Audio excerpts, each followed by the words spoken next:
राधे राधे। श्री हरिदास। आज मैं आप लोगों के लिए लड्डू गोपाल जी की एक दिल दहला देने वाली सत्य लीला कथा लेकर आई हूँ। ये लीला कथा मुझे भेजी है कुशीनगर से दीपक जी ने। दीपक कहते हैं कि उनकी एक इलेक्ट्रॉनिक की दुकान है। उनके घर में उनका एक बेटा है और उनकी पत्नी है और उनका बेटा है। वो 3 लोग अपने परिवार में बहुत ही ज़्यादा खुशी से रह रहे थे, क्योंकि सालों से उनको बच्चा नहीं हो रहा था। फिर उसके बाद बहुत ज़्यादा मिन्नतों के बाद उनको एक बच्चा हुआ। फिर वो बहुत ज़्यादा खुश रहने लगे थे। कुछ दिनों के बाद जैसे-जैसे उनका बच्चा बड़ा हो रहा था ना, उसकी तबीयत कुछ ठीक नहीं हो रही थी। पहले तो बच्चा छोटा था, फिर उसको बहुत सारे डॉक्टरों को दिखाया गया। फिर जब बच्चा उनका 5 साल का हुआ, तो दीपक बताते हैं कि जब मेरा बच्चा 5 साल का हुआ, तब उसके सर में हमेशा दर्द रहने लगा। उसके सर के पीछे साइड में बहुत दर्द रहने लगा। उसे चक्कर आते, उसे उल्टियाँ होने लगी।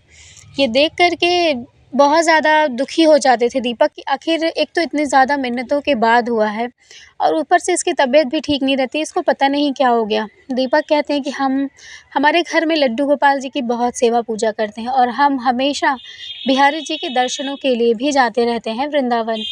तो कहते हैं कि मैं एक बार अपने बेटे को लेकर के वृंदावन के लिए गया था। श्रीधाम वृंदावन जब हम पहुँचे, तो वहीं बांके बिहारी मंदिर में हम लोगों ने दर्शन किया।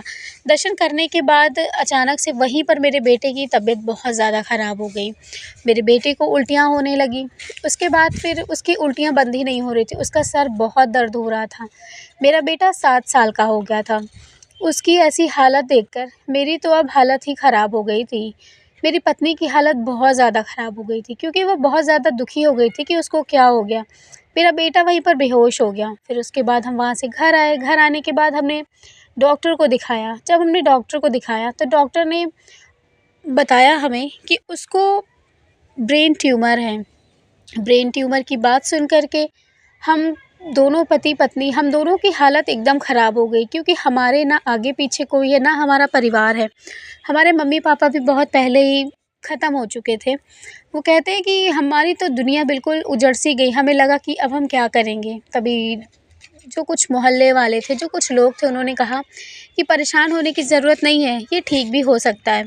तभी हमने डॉक्टर से कहा, तो डॉक्टर ने कहा कि अभी हम इनका ऑपरेशन नहीं कर सकते, क्योंकि ये अभी छोटा है। कम से कम 10 साल के जब ये हो जाएगा, तब हम इनका ऑपरेशन करेंगे। उसके बाद मेरे बेटे की तबीयत ऐसे ही ख़राब रहती। जब वो दवाइयाँ खाता तब तक ठीक रहता, उसके बाद उसकी तबीयत ख़राब होने लगी। वो फिर हमने सोचा था कि हम उसको स्कूल में डलाएँगे, लेकिन फिर स्कूल भी जाने की उसकी हालत नहीं थी। वो बीमार रहता, वो अपने सर को पकड़ के हमेशा रोता। मतलब हमारे जैसे लगता है कि खुशियों को किसी की नज़र लग गई थी। बस हम भगवान के आगे रोते कि हे भगवान, हे लड्डू गोपाल जी, क्या हुआ है हमारे साथ? ऐसा क्यों हो रहा है?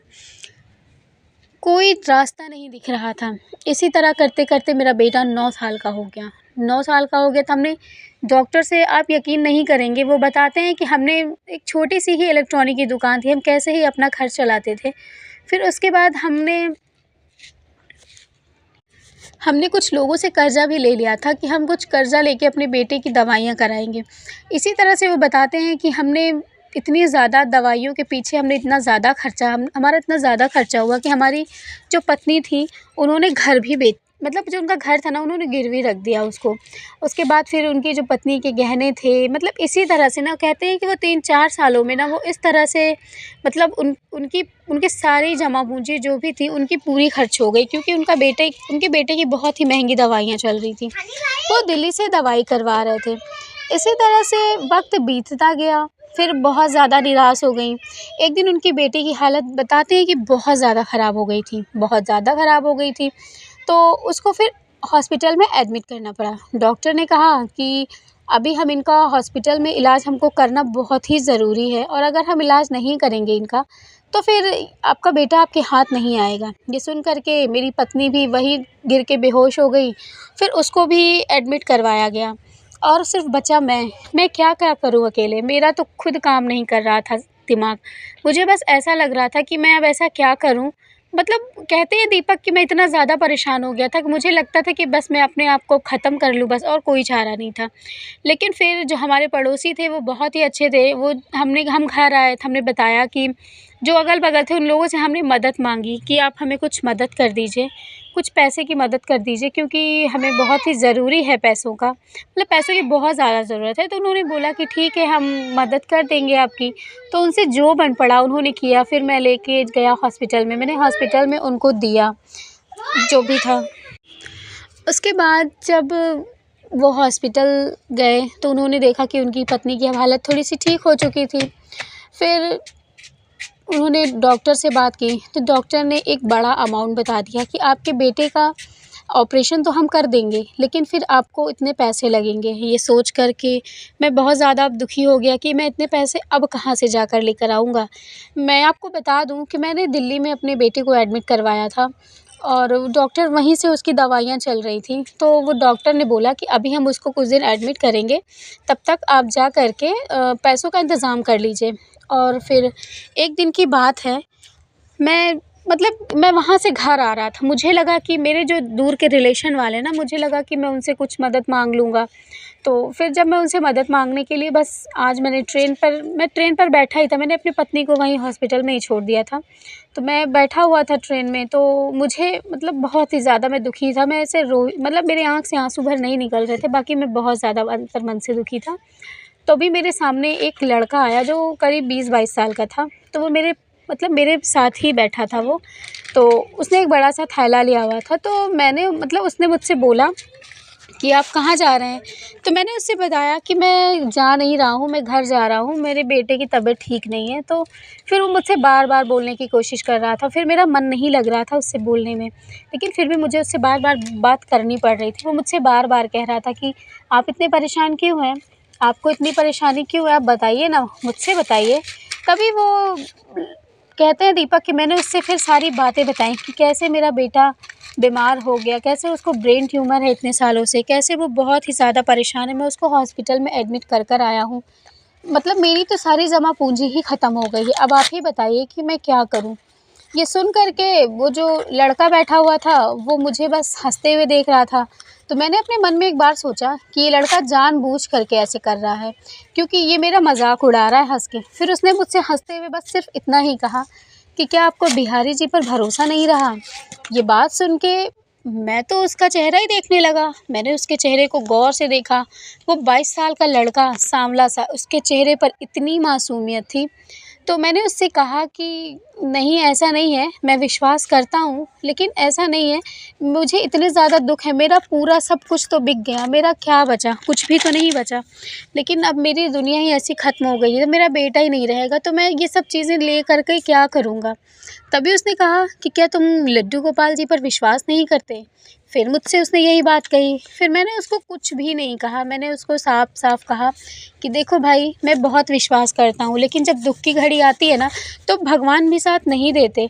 अब तुम ही बताओ, मुझे बहुत सारे पैसों की ज़रूरत है, मुझे लाखों में पैसे की ज़रूरत है, तो तुम बताओ क्या तुम मुझे दे सकते हो? क्या भगवान दे सकते हैं मुझे? इतना कह कर के इतना कह कर के क्या दे सकते हैं तुम्हारे भगवान मुझे?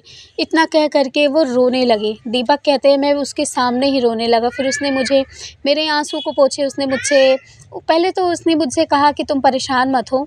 फिर उसने मेरी आँखों के आँसू पोंछे, उसने मुझे पानी पिलाया, मुझे उसने खाने को दिया क्योंकि मैं पागलों के जैसे यहाँ से वहाँ ट्रेन से कर रहा था। फिर उसने मुझे अपनी सीट पर उसने मुझे लेटने के लिए कहा कि मैं यहीं पर बैठा हूँ, आप लेट जाइए। तो फिर मैं लेटा रहा। फिर मैंने भी अपने मन में सोचा कि सच में मैं इन सब चीज़ों के बीच मैं अपने भगवान को तो भूल ही गया हूँ, मैंने छोड़ दिया उनको। ये कह के वो रोने लगे। रोते-रोते फिर कब दीपक कहते हैं कि मेरी आँख लग गई, मुझे खुद को ही नहीं पता चला। उसके बाद जब सुबह होती है, सुबह उनकी ट्रेन रुकती है। जब ट्रेन उनकी बस्ती में रुकती है, वो बस्ती ज़िला में जाके उनकी जब ट्रेन रुकती है, वो कुशीनगर में रहते थे। तो जब उनकी ट्रेन वहाँ पर रुकी, तो जब उन्होंने अपनी आँख खोली, तो उन्होंने देखा कि सामने कोई जो बैठा हुआ था लड़का वो नहीं था। वहाँ पे उसका एक पीले कलर का उसका एक थैला पड़ा हुआ था। तो मतलब वो वहीं पर छोड़कर चला गया था। तो जब वो जाने लगे तो उन्होंने सोचा कि दीपक कहते हैं कि मैंने ये सोचा कि हो सकता है वो थैला यहीं पर रखे हों, हो सकता है वो आकर ले जाएँ। जब मैं जाने लगा तो वहाँ पर एक पुलिस वाला आदमी था, उसने कहा भाई साहब ये आपका सामान छूट रहा है, अब इसको ले जाइए। तो अब मैं कैसे कह सक फिर मैंने सोचा कि मैं उठा लेता हूँ, वो बहुत ही भला लड़का था। हो सकता है वो नीचे होगा, मैं उसको थोड़ी देर रुक के उसको मैं दे दूँगा। यही वो सोच रहे थे। उसके बाद दीपक कहते हैं मैं उसका सामान लिया, मैंने जो उसका पीला कलर का थैला था मैंने उसको लिया। लेने के बाद मैं ट्रेन से नीचे उतर गया। उसके बाद मैं वहीं पर बैठकर इंतज़ार करने लगा कि वो इसी जगह से तो उतरेगा, अगर वो बाथरूम भी गया होगा तो, क्योंकि ट्रेन तो अभी-अभी जस्ट अभी ही रुकी है, तो नीचे उतरने का कोई सवाल ही नहीं उठता। तो वो कहते हैं कि मैं वहीं पर गेट के पास ही बैठ कर के वेट करने लगा। जब मैं बहुत ज़्यादा इंतज़ार करने के बाद जब वो लड़का नहीं आया, तो मैंने पुलिस वाले भैया से कहा कि क्या आपने एक साँवले-साँवले लड़के को देखा जिसने धोती कुर्ता पहना हुआ था? तो उन्होंने मतलब कहा कि नहीं, मैंने तो किसी को नहीं देखा। तो उन्होंने बोला कि मैं जो सीट पे बैठा था ना, ये उसी की सीट थी। वो आदमी ही नहीं मिल रहा। तो उन्होंने बोला क्यों? ऐसा है कि मुझे इसके बारे में नहीं पता। वो मतलब ऐसे कह के चले गए। फिर उन्होंने मतलब कुछ भी नहीं कहा। तो फिर मुझे, अब मैं क्या करूँ? तो फिर मैंने उसके थैले को देखा नहीं। मैं उसके थैले को लेकर के अपने मतलब जो हमारे रिलेशन वाले थे हम उनके यहाँ गए। उन्होंने हमें, आप कहते हैं ना, जब गरीबी और जब बदनसीबी साथ होती है ना, तो कोई एक गिलास पानी भी नहीं पूछता, और वही चीज़ मेरे साथ हुआ। दीपक कहते हैं कि मैं अपने जो हमारी जो मौसी, हमारी सगी मौसी ना, हमने उनके बच्चे से कुछ पैसे के लिए बोला कि हमें कुछ पैसे दे दो। तो हमारे मतलब बच्चे ने, मतलब उनके बच्चों ने हमें एक गिलास पानी तक नहीं पूछा। उन्होंने कहा कि हमारे पास पैसे नहीं हैं आपको देने के लिए, आप आए हैं तो खाना खा लीजिए, खाना खाने के बाद चले जाइए। मैं आपको बता दूँ, मैं वहाँ इतना ज़्यादा निराश हो गया, इतना ज़्यादा निराश हो गया, मुझे लगा कि अब मैं वहीं जा कर के ट्रेन से कट के अपनी जान दे दूँ बस, मैं वापस लौट कर हॉस्पिटल ना जाऊँ। लेकिन मेरे अंदर मरने की भी हिम्मत नहीं थी कि मैं अपने ऐसे बच्चे और अपनी बीवी को छोड़कर कैसे मर जाऊँ। उसके बाद दीपक कहते हैं कि मेरी हालत इतनी बुरी थी, फिर मैं वहाँ से, उनके यहाँ से मैंने एक गिलास पानी तक नहीं पिया और मैं वहाँ से वैसे ही जाने लगा। तभी मुझे वो, मैंने उसका थैला भी लिया। थैला लेते ही जब मैं थोड़ी देर वहाँ से आया, तो मैं फिर उसी स्टेशन पर बैठ गया। मुझे लगा कि शायद वो लड़का, मतलब मुझे मुझे उस लड़के की फिर से याद आ गई स्टेशन आने के बाद शाम का टाइम। तो जब मैंने उस स्टेशन पर उस लड़के को नहीं देखा, तो मैंने सोचा कि उसके झोले में क्या होगा? तो मैंने उसका झोला जब खोला, तो आप यकीन नहीं करेंगे, उस झोले में बहुत सारे पैसे रखे हुए थे। अब आप ही सोचिए, उस झोले में, उस खुले झोले में एक वो जैसे होता है ना येलो कलर का झोला, उसी में पैसे रखे हुए थे। उसी में एक तुलसी की माला रखी हुई थी और उसी में एक बिहारी जी की तस्वीर रखी हुई थी और उसमें लिखा हुआ था नीचे, श्री धाम वृंदावन।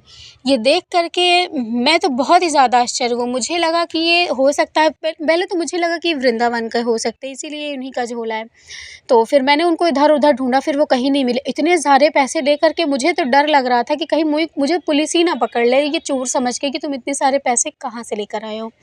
फिर मैंने उस, मतलब जो उनका पैसा था, मैंने उसको रखा और मैं सीधे ट्रेन पकड़ कर डायरेक्ट दिल्ली चला गया। दिल्ली जाने के बाद फिर मैं जब वहाँ पर गया, तो डॉक्टर ने बताया कि, मतलब डॉक्टर्स ने बताया कि आप अगर पैसे ले आए हो तो आप जमा करा दीजिए। मेरे आगे एक बहुत ही बड़ी दुविधा खड़ी हो गई थी अब कि मैं उस इंसान के पैसे को कैसे खर्च कर सकता था, कैसे मैं उसको दे सकता था। उसके बाद फिर मुझे लगा कि मैं इसको हॉस्पिटल, मतलब पुलिस स्टेशन देकर आऊँ कि उनका खो गया है थैला, पर उसमें कोई नाम पता भी नहीं था, तो पुलिस वाले भी कहाँ पहुँचाते। देखा तो मैंने सिर्फ़ उनको था। तो फिर मैंने कुछ भी नहीं कहा, मैंने सिर्फ़ बिहारी जी का नाम लिया कि हे बिहारी जी, इस पैसे से मैं अपने बेटे का इलाज कराऊँगा और फिर उसके बाद जो भी पैसा बचेगा मैं उनको वापस कराऊँगा श्रीधाम वृंदावन जा कर के। तो उसके बाद उन्होंने उसी पैसे से अपने बेटे का इलाज करवाया, जो भी लगा उन्होंने दिया, उनका जो ब्रेन ट्यूमर था उनके बेटे का, वो ठीक हो गया। ठीक होने के बाद 2 हफ़्ते बाद वहाँ से उसको डिस्चार्ज मिल गया। डिस्चार्ज के बाद वो अपने घर आए। घर आने के बाद फिर उनके खाने के भी उनके पास पैसे नहीं थे। फिर उन्होंने वही पैसे अपने दुकान में लगाए। दुकान में लगाने के बाद फिर उन्होंने वही दुकान में लगाने के बाद फिर उनकी दुकान चलने लगी। जब उनकी, मतलब उनकी परिस्थिति थोड़ी-सी ठीक हो गई, आर्थिक स्थिति घर की, तो उन्होंने बोला अपने पूरे परिवार के साथ कि अब हम चलेंगे वृंदावन बिहारी जी के दर्शन करने के लिए। तो उन्होंने वृंदावन बिहारी जी के दर्शन करने के लिए वो आए 1 महीने के बाद। जब वो आए, तो उन्होंने उस झोले और उस जो भी उसमें से पैसे बचे हुए थे ना, वो सारे पैसे को दीपक कहते कि मैं लेकर आया था। वैसे ही तुलसी की माला, वैसे ही वो बिहारी जी की फ़ोटो मैं लेकर आया था। मुझे लगा कि मैं वृंदावन में किसी से पूछ लूँगा, मैं बता दूँगा कि शायद इन्हीं का हो, ये ले लेंगे। वो कहते हैं कि मैं बिहारी जी के दर्शन करने के लिए गया। मैंने बिहारी जी के दर्शन किए, मैंने प्रेम मंदिर, मैंने सारे मंदिर में ढूँढा, लेकिन उस वैसा लड़का हमें मिला ही नहीं। फिर हमने एक महंत जी वहाँ पर बैठे थे, मैंने उनसे बताई सारी बातें कि बिहारी जी का इसमें एक फ़ोटो है, इसमें कुछ पैसे थे और जो सारी चीज़ें हैं वो मुझे वहाँ ट्रेन में मिली एक पीले कलर के झोले में। तो बिहारी जो महंत जी थे, उन्होंने मुझे ऐसी बात कही। उन्होंने कहा, बेटा तुम बहुत परेशान थे ना, इसीलिए बिहारी जी साक्षात तुम्हारी मदद करने आए थे। ये बात सुन कर के मुझे तो पहले तो बिल्कुल यकीन नहीं हुआ। उसके बाद उन्होंने कहा कि तुमने उनको देखा था, वो कैसे थे? तो मैंने बताया कि हाँ, धोती कुर्ता उन्होंने पहन रखा था और उन्होंने यही झोली लटकाई हुई थी। तो उन्होंने कहा, बेटा उसके बाद वो तुम्हें कहीं नहीं दिखे ना? तो उन्होंने कहा, नहीं, मुझे वो कहीं नहीं दिखे कि वो चलती ट्रेन से आखिर कहाँ चले गए। कोई स्टेशन भी नहीं पड़ा था कि वो वहाँ पर रुक सकें। इसी ये सब बात सुन के फिर दीपक को कुछ याद आने लगा कि कैसे वो बार-बार वो इंसान कह रहे थे कि लड्डू गोपाल जी को तुम कैसे भूल सकते हो, बिहारी जी पर विश्वास करना छोड़ दिया।